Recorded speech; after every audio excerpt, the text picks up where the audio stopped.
President Bush passed up an invitation to throw the opening pitch on the first day of the baseball season. Yes, President Bush and Major League Baseball not winning back fans together.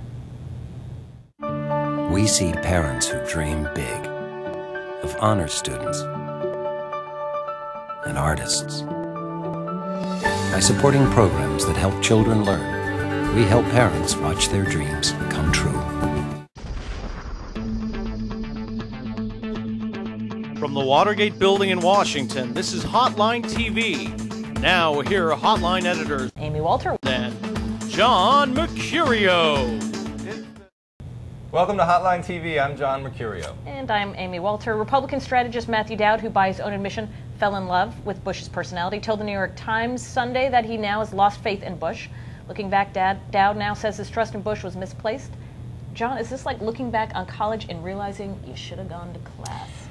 Can you think of any other former campaign strategist for a sitting president who actually comes out against that president while that president is still in office? Well, this is a big deal. Did Stephanopoulos write his book during the Clinton presidency? But he never. This is. I think it's very different. I think I think he in some ways was trying to explain and elaborate in that book, not apologize for actually having worked on that campaign. Right. If you read Jim Rutenberg's excellent interview story in the New York Times on Sunday, really, I mean, you see a man who, in some ways, I think strongly regrets the fact that he had worked for the Republican ticket in 2004, and said that he was in some ways forced to say things on television against John Kerry that he now strongly regrets. He wrote an op-ed that he never published called, quote, "Kerry was right." Right. And I think it's a pretty unprecedented event. Do you think it matters, or do you think that if you're a Republican who still is sticking with Bush, you look at this and you say, look, he was a Democrat before. This is not really a true believer anyway. So should we be that surprised that now he's sort of lost his faith? He's part of the Mark McKinnon sort of Matthew Dowd, Austin crowd. Right. That was sort of.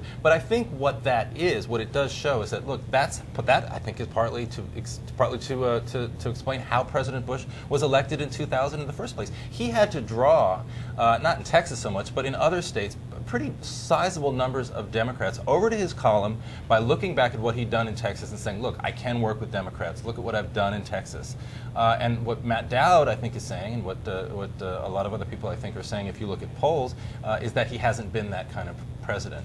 So no, it doesn't matter. It's one person's opinion. And if you listen to the White House over the past day or two, they do sound like they're trying to distance himself from Dowd by saying that he's going through a lot of sort of personal issues and self-examination. But I do think it's a sort of it's also view. this interesting perspective now that we're hearing from consultants who've been in the business for some time, who are looking back and saying, gosh, I don't really know if the way that we run campaigns is something that we should be particularly proud of. And there has to be a better way to do this, and it doesn't look like it's getting any better, that it's just getting harsher and more negative, and this idea about we win simply by getting the bare necessity of votes rather than because now I'm blanking on the name of the group that came together to put that website together. Unity 08? It's Unity 08, but also, I'm sorry, I should have... Doug Bailey reference? Yes, no. But always anyway, important. Hotline TV should always have a Unity 08 reference. Doug Bailey reference, very important. But anyway, that of consultants and others who've been in the business for some time getting together to say hot soup. Hotsoup.com, which Matt Dowd was, of course,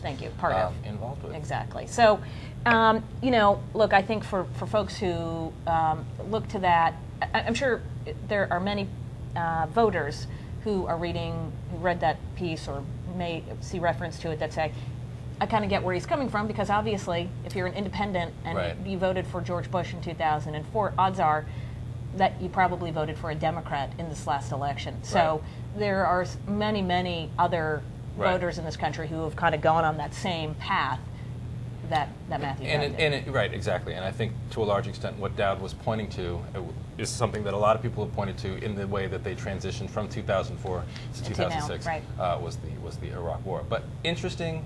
My jaw was on the floor for at least a couple of paragraphs. I was interested, and I did think that was a very compelling article. But you're right. I mean, to some extent, the storyline is dead at this point, right? Not dead, but sort of tired. But it's sort of like, I think voters have now, there's like a TiVo-ness to this, to voters right now, where they say, I just want to sort of fast forward through the rest of this presidency. Like, let's just put it on pause, fast forward through.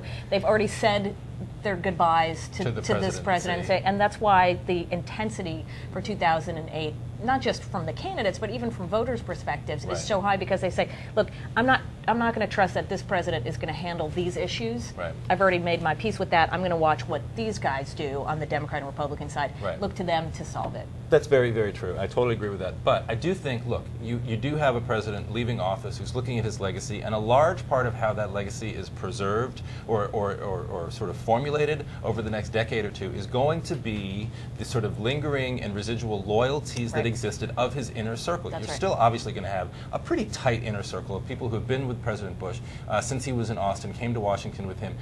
But defections like this are why legacies can have a pretty, I think, decisive impact on not just the presidency, but the legacy that he tries to Well, that's create. right. And as the party tries to get those independent voters back in 2008. All right. All right, thank you Excellent. very much. We'll see you next time on Hotline TV.